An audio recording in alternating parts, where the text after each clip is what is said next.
Assalamualaikum warahmatullahi wabarakatuh. Waalaikumsalam warahmatullahi wabarakatuh. Di sini saya akan presentasikan buku yang berjudul 100% Ibadah. Buku ini menukil hal-hal yang berhubungan dengan kegiatan sehari-hari, baik yang berhubungan dengan ibadah baik secara langsung ataupun tidak. Di sini saya mengambil poin 100% halal. Telah jelas dalam beragama bahwa aturan-aturan dan ketentuan-ketentuan dalam Islam yang ditetapkan oleh Allah telah nyata bahwa hitam adalah hitam dan putih adalah putih, tidak ada abu-abu di antara keduanya atau keraguan-raguan yang biasa kita sebut dengan subhat. Lalu apakah itu subhat? Rasulullah bersabda dalam hadis yang diriwayatkan oleh Imam Bukhari dan Muslim, al-halalu bayyinun wal haram bayyinun wa bainahuma umur mutasyabihat. Sungguhnya yang halal itu jelas dan yang haram itu jelas, dan di antara keduanya terdapat perkara-perkara yang subhat. Dan hadis tersebut telah jelas bahwa halal dan haram memiliki porsinya masing-masing. Dan di antara keduanya ada garis batas yang tidak dapat kita seberangi. Lalu dampak apakah yang akan diperoleh jika seorang terbiasa memakai barang yang halal dan mengonsumsi makanan yang haram? Di antaranya tertolaknya ibadah. Seperti dalam sebuah cerita yang diriwayatkan oleh Imam At-Tabrani saat berkata kepada Rasulullah, "Ya Rasulullah, doakanlah aku kepada Allah agar aku selalu menjadi orang yang diterima doanya." Rasulullah menjawab, "Wahai Sa'ad, perbaikilah makananmu, maka niscaya engkau akan menjadi orang yang selalu diterima doanya." 2. Mengeraskan hati pelakunya. Dalam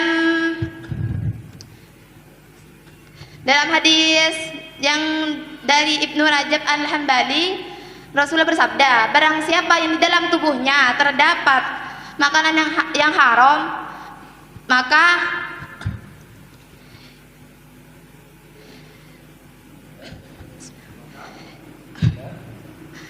maka neraka tempat kembalinya. Karena orang yang akan keras hati tidak mudah untuk menerima hal-hal kebenaran. Oleh karena itu ia akan masuk ke dalam neraka seperti yang disebutkan dari hadis lain. Sungguhnya orang yang dapat makanan haram, neraka adalah tempat yang layak baginya. Oleh karena itu sebaiknya kita selalu menjaga kualitas dari rezeki yang kita peroleh, nafkah yang kita berikan untuk keluarga kita, makanan yang kita makan, pakaian yang kita pakai, karena hal itu semua berhubungan dengan kehusyuan dan kualitas ibadah kita tersendiri. Sekian dari saya. Assalamualaikum warahmatullahi wabarakatuh. Baik, di sini saya perwakilan dari kelas 11B akan mempresentasikan buku yang berjudul Agar Doa Cepat Terkabul. Pengarang Haidar Mustafa, tebal halaman 291 halaman, penerbit Media Cerdas. Yaitu di sini saya akan mempresentasikan tentang sebab-sebab doa kita tidak terkabul. Sebelum itu kita harus bertanya, apa sih pengertian doa? Doa adalah ad-du'a silahul mu'min. Doa adalah senjata dari orang-orang mukmin. Yaitu dengan berdoa kita akan menemukan solusi-solusi dari berbagai macam masalah yang kita alami. Dan keutamaan dari berdoa yaitu malaikat akan senantiasa mendoakan kebaikan kepada kita dan doa bisa merubah takdir. Sebab-sebab doa tidak terkabul yaitu diantaranya karena doa kita tidak memenuhi syarat-syarat untuk berdoa. Dan karena doa kita tidak terkabul karena kita mengonsumsi makanan yang haram atau subhat. Sebagaimana dalam Al-Quran dijelaskan bahwa kita dilarang untuk mengonsumsi makanan yang haram, karena akan menghalangi doa kita terkabul. Dan juga mungkin karena dosa kita belum dimintakan taubat, karena dosa tersebut akan menjadi penghalang pertolongan Allah dan rahmat dari Allah. Dan juga akan mendapatkan siksaan kelak di akhirat. Dan mungkin doa kita tidak terkabul karena Allah menjadikan doa kita sebagai investasi di akhirat kelak, sebagai tabungan untuk di akhirat kelak dan menghapus dosa-dosa kita. Dan jika doa kita tidak terkabul, kita dapat melakukan hal-hal berikut, yaitu Kita harus tetap berprasangka baik kepada Allah dan kita meyakini bahwa Allah akan selalu memberikan yang terbaik untuk kita. Dan kita harus meningkatkan ketakwaan dan keimanan kepada Allah dan berusaha sebaik mungkin untuk memperbaiki doa-doa kita. Dan kita harus menyertai doa kita dengan ikhtiar, karena doa tanpa usaha adalah bohong dan usaha tanpa doa itu sombong. Ya, doa tanpa usaha bohong, karena jika kita hanya berdoa tapi tidak berusaha, maka doa kita hanya sia-sia dan tidak akan menumbuhkan hasil. Dan doa kita dikatakan dengan sombong karena kita hanya berusaha tanpa berdoa, seakan-akan kita tidak membutuhkan Allah. Sedangkan kita makhluk yang lemah, kita tentu membutuhkan pertolongan Allah. Jadi kita harus senantiasa menyertai doa kita dengan usaha. Mungkin hanya ini yang dapat saya sampaikan. Assalamualaikum warahmatullahi wabarakatuh. Di sini saya akan mempresentasikan sebuah buku, judulnya itu Yuk Ibadah di Dumai Biar Jitu Menjadi Remaja Gaul dan Unggul.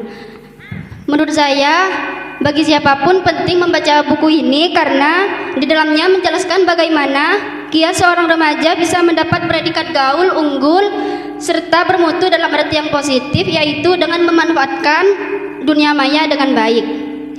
Di sini saya akan mengambil satu poin, yaitu gaul dan unggul di dunia maya. Remaja zaman sekarang bisa dianggap kurang gaul oleh teman-temannya jika tidak kenal dengan yang namanya dunia maya. Karena dunia maya bisa mempermudah remaja untuk belajar ilmu pengetahuan umum ataupun ilmu pengetahuan agama. Dengan memanfaatkan handphone, ia bisa memudahkan untuk belajar dan mempermudah untuk mencari suatu informasi, serta mempermudah kita untuk berkomunikasi dengan saudara yang jauh.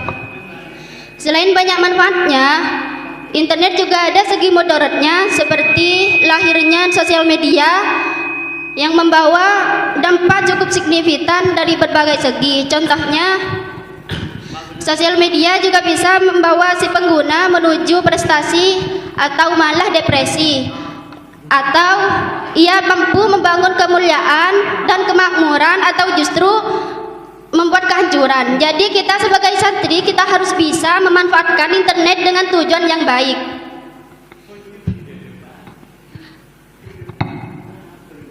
Selain itu, internet juga bisa untuk menjalankan ibadah, seperti memposting sesuatu yang bermanfaat di sosial media, atau menyebarkan kebaikan di sosial media, atau juga memotivasi orang lain dengan tulisan agar mereka belajar dengan baik, menghormati guru serta orang tuanya, dan mencintai makhluk ciptaannya.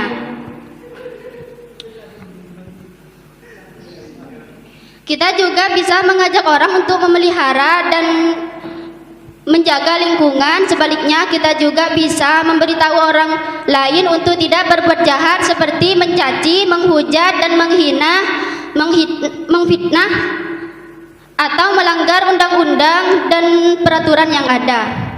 Kesimpulannya adalah kita sebagai remaja, kita harus bisa memanfaatkan internet dengan baik, karena